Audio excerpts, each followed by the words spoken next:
everybody, welcome to episode 76 of the Is That Normal podcast, and today we're going to find out a lot about ourselves. Yes, so we're going to talk about some tools today. I'm really excited about this. This is something I nerd out on. We're going to talk about some tools to help you figure out not only your own, but the personality types in your household. Yeah. And so it's going to be a super fun experiment. But, before we even get to that, just living with other humans is a good way to realize that we're not all the same. Mm-hmm. And so I know if you've ever lived with anybody else in your household other than yourself, you probably have noticed some differences. And so, Randall, I don't know if you have any really good stories about your experience with that or not. Yeah, so a couple. First of all, I had a younger brother that was 5 years younger than I was, who when it comes to temperament and personality, were in a lot of ways opposite ends of the spectrum. So sharing a room early on, resulted in major conflict. And ironically enough, my other example is sharing a room, but it was when I got to college. I enrolled late at college, and so my first college roommate was a 33-year-old lifetime student who went to bed at like 8 o'clock at night and was like living the college life. That's right. Like very much an introvert, and so that was like complete opposite of my personality and my lifestyle. Yes. And then, but I went from one extreme to the other because the second semester I was there, I changed to a roommate that had become a really good friend of mine, and he moved in, but he was like the complete opposite end of the spectrum. Like he would be at like 3 o'clock in the morning, laying shirtless on his bed in a pile of dirty clothes, just playing guitar, or just like randomly as you're asleep in the middle of the night, he would literally just wake up and start doing that. Or, again, you would just find him under a pile of things. And so food that had been there for weeks. And that was definitely not me either. So, so that created some tension and some conversations. And I think that's a really good point, because I think a lot of times we think of things in like pendulums, like here or here. Mm-hmm. But when you start talking about personality, I mean, there's so many different directions and facets of our personality are going to pull us in different directions. And I know for me, growing up in my household, there's a variety, there's just four of us, but there's still in just four, there's a variety of different personalities and approaches. But for sure, the biggest training ground, learning place for me has been my household with my children. So, when you have my wife and I, who in some ways share some personality traits, but then in some ways have vast differences. Yeah. And then you get 6 children that come from us that all are completely different from each other and completely different from us. It is quite a deal. And you talk about sharing rooms. We've got we've got a now 9-year-old, and she is a regimented person. Mm-hmm. And her older siblings who she shares a room with are not often as much so, and so she's like demanding her way, and leading the pack, even though she's the youngest. And so it's a very interesting mix. Also another one I think is really good. My oldest son, Ethan, we're so proud of him. He's he's working on a career and going to college and just doing some really neat things, and has grown a ton. But there's been times in his growing up when he loves to come help. He more maybe than any of my kids has loved to come out and see what I'm doing, but he gets focused on this what I call tiny detail attention syndrome. Like he gets focused on this thing over here, and I'm like, we gotta get this thing done in the next half hour, and he wants to focus on this detail and loses track of that goal and that time. But I've learned that's a part of his personality. That's a strength. I've seen him use it to do things I could never do, and so I've had to learn how to understand those differences. So it's helped me a ton to understand that. Yeah. So today we're going to share some ways to explore those personalities for our families.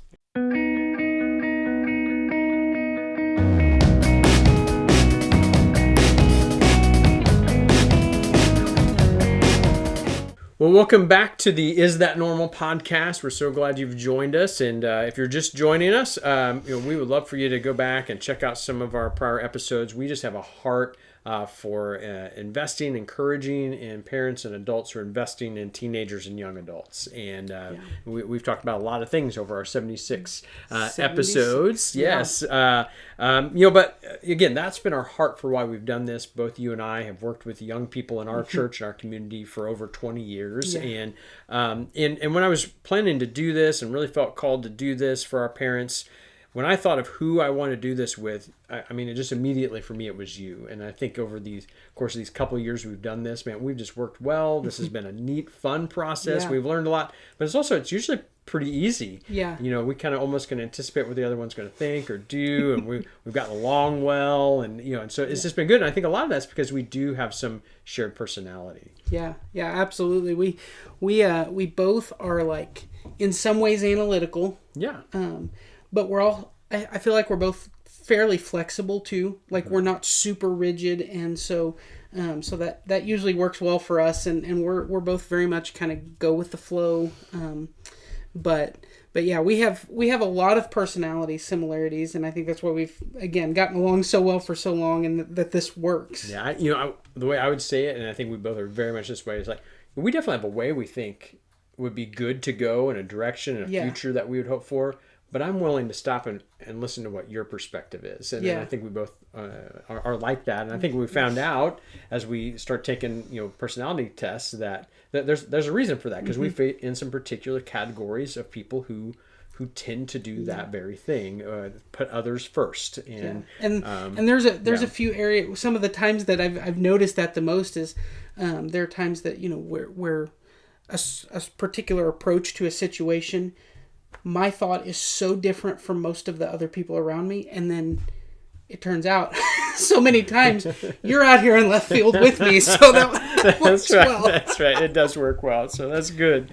And I've been fascinated, Randall, for a long time with personality, like profiles and tests and stuff, because again, I think it's fascinating. There's really been some great research done over the years, and they've really kind of boiled this down. It's almost eerie when you take some of these tests how close they get to who people are, whether you're reading it for yourself or reading it for someone else. And then they've done a really good job of saying so, and this is how you'll interact with these other personality types. And so there's lots of tests out there. But two of my favorites, actually my very favorite is probably the Myers-Briggs test or some variation. There's others that are built off of that same concept. And I like it because, like we mentioned a minute ago, there's not just two types of personalities, but they've made it a grid. So there's 4 groupings of personalities, and then 4 personalities in each of those groups. You get 16 personality types. And it really, I think, does a good job of catching all of the nuances of different personalities in that grid. And then the other one is the Enneagram. And that's been very popularized. It's really an ancient idea, but it's been really popularized in the last few years, and a lot of people have taken the Enneagram. Lots of people talk about what number they are, and we'll get to that here in a minute. But in the links to our this episode, we'll have some links for you if you'd like to go take these tests or have your family take these tests. There's some really easy, free online ways for you to kind of get started with these. And it doesn't take very long to get through those. No. So Randall, we did both take or retake the Myers-Briggs and the Enneagram for this. So why don't you tell people who you are? Well, on the Myers-Briggs, I got ENFP and then the A, which they describe as the campaigner. So I pulled it up here, so I just had a few of the traits, which is extroverted, intuitive, feeling, prospecting, assertive.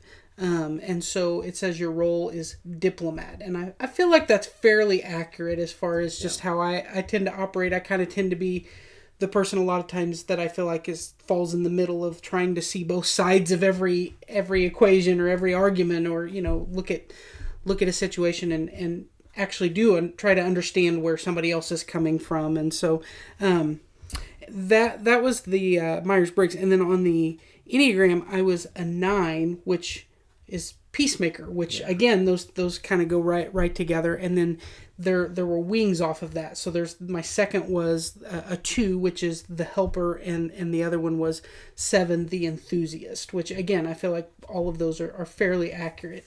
Yes, I agree. And I think it's interesting, and for me, again, it just kind of helps me here. So when you think about the Myers-Briggs, and if you go to 16personalities.com, which we link, they'll kind of show you this. So you've got you've got analysts, but there's 4 types of analysts, and these are a variety of people who tend to be data or information driven usually. You've got sentinels, and there's again 4 types of sentinels, but those are a lot of people who are just in very traditional roles, traditional jobs. That they love history, they love community. I mean, so they're really most people. The largest percentage of people are in that category. One of those 4 types. Then you have the diplomats, which campaigner, which is you, is one of those. And I like that about you because you have that extroverted part of your diplomat part that makes you an advocate for people, that makes you outspoken.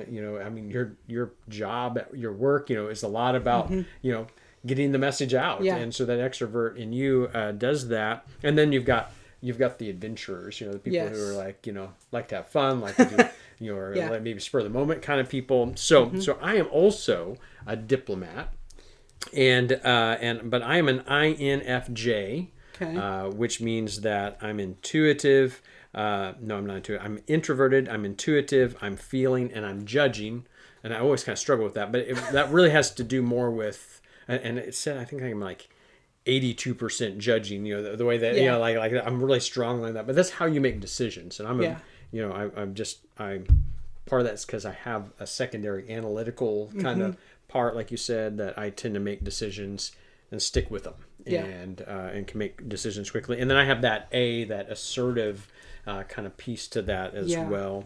And actually the name of my thing in Myers-Briggs is the advocate. They call me the advocate. And then I'm a 9 also on Enneagram, peacemaker, but I have different wings. So I'm really, my second highest is 5, which is the investigator, which is again is that analytical part. And then I was really almost tied with the third part out with 1 and 3, which is the reformer or the achiever. So those are really close for me. And so that those characteristics kind of have a lot to do with wanting to go out and change the world and be successful. And so that's definitely a part of my makeup, but strongly people oriented. That's where we both are. And and I know for me, as I've read that and then read all of those categories and what, like you said, what their traits are and what their strengths and weaknesses are, has helped me a ton when I know that the other people in the room are a different personality type, because I can understand where they're coming from. It's helped me have a lot more grace, helped me navigate some things that could be a real problem. When I'm wanting to show grace and believe the best in people, and people are like, no, they've broken the rules, I can understand that we're not disagreeing that people are valuable. We're just disagreeing in how to approach it. And so that's been really helpful for me. Absolutely. And ironically enough, it seems like many times people kind of on opposite ends of the spectrum tend to marry each other. Which is really, I know in our household for Clara and I, we do fall kind of in very different places, but if we allow them to, those things really complement each other. And because I know, just some of the main things with us is, that whole enthusiast thing. I very much am always trying to find the positives in things and not stress about things that are out of our control and things. She's very much very practical of like, what's every worst case scenario that can happen type of person. And we need both of us in that relationship, because there's times where I tend to be so optimistic that I kind of let, problems maybe become bigger than they should, because I'm like, it's all going to work out. It's going to be fine. But at the same time, she can kind of get mired in the what ifs or the struggles of that. And so having that balance of, when she needs me to come in and say, hey, it's all going to be okay. These things are going to work out, or we need to focus on what we can control.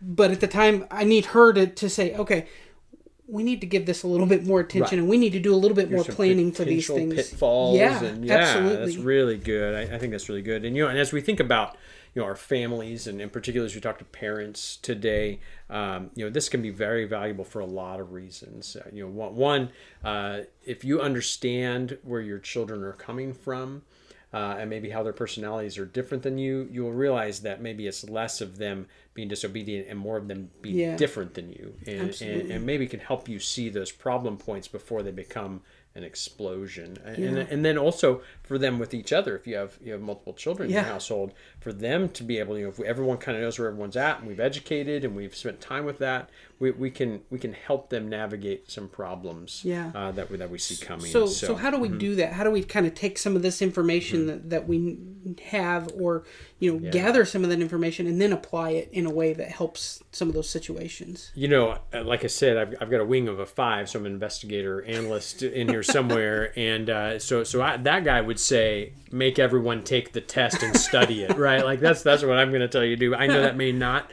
work depending on your certain situation, but if you can at all, and like you said, it doesn't take very long. Like pick one of them, jump on there, have your family do it together, make it fun.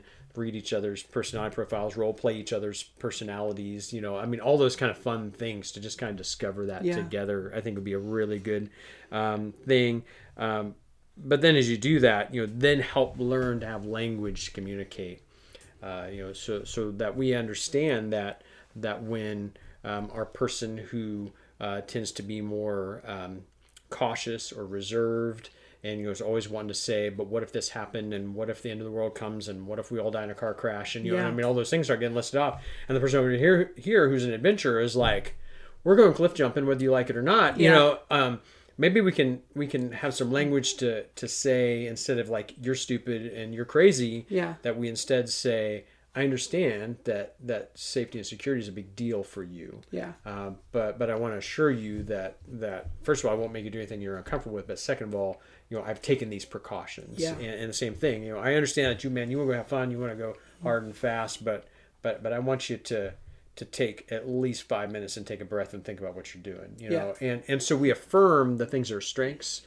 Gives us language to talk about the things that we're concerned about. And again, it goes back to that really, obviously God knew what he was doing in creating these different, because it does, it takes, if we allow them to, they can complement each other and help bring that balance between, relationships and just, all of the different aspects of life, if we allow them to, and we can recognize those differences and appreciate them as well. So for parents, what are some practical things that we can do? In addition to having everyone take the test and you kind of have that like time where you kind of discover that together and then begin learning how to communicate to each other based on what we found out. I think another good thing is to have some tools in place for yourself to help reflect to kids when they're reacting out of extremes in their personality. And so I know one of the things that we've done is we've kind of come up with a reaction emotion grid for our kids. So say a sibling does something that makes you crazy, and you throw a fit and set all their stuff on fire. Okay, so not that this has ever happened, but you would say, okay, so they stole your pencil and you set their stuff on fire. So let's talk about as far as a concerning issue of what they did on a scale of 1 to 10, where would you say that's at? And they say, well, 1.5. Okay, because that was a special pencil. You know. And then your reaction, where would you put that on a scale of 1 to 10? About a 12.5. Okay, so we broke the scale on your reaction. So is that consistent? No. So we kind of help level those things. And I think that's a lot of what this personality thing is leveling the extremes, leveling the actions. Not saying that what you're doing is bad, like who you are is bad, but we've got to learn how to live with each other. So let's balance some of those things, and then in that we also want to help them build the strengths.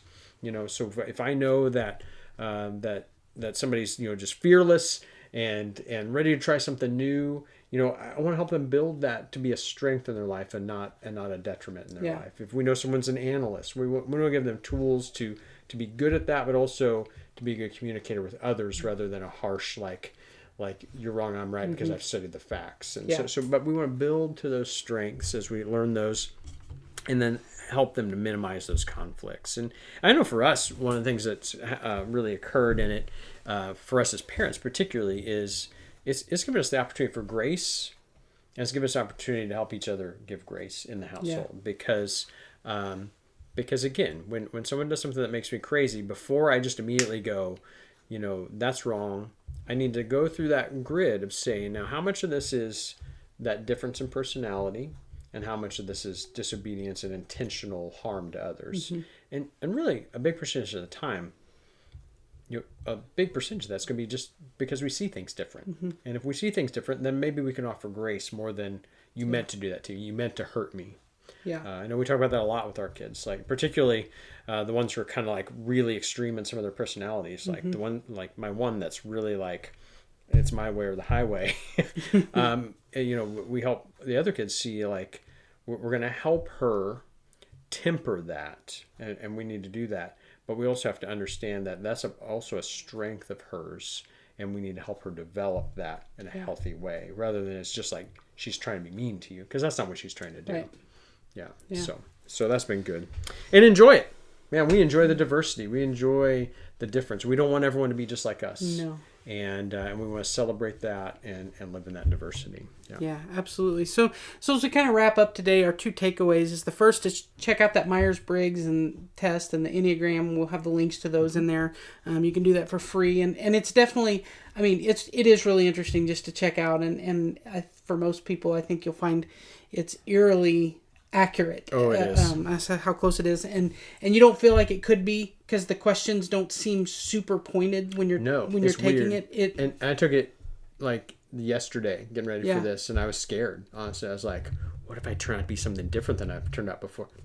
Always get the same results. That doesn't seem to matter what I do. I get the same results. So it's a lot of fun. So definitely check those out. And then the second is to start using these tools to help maybe navigate some of the conflicts in your family and be able to take that step back and look at maybe some of the driving factors of conflict and maybe changing the way that we handle those things based on that. Absolutely. Be abnormal.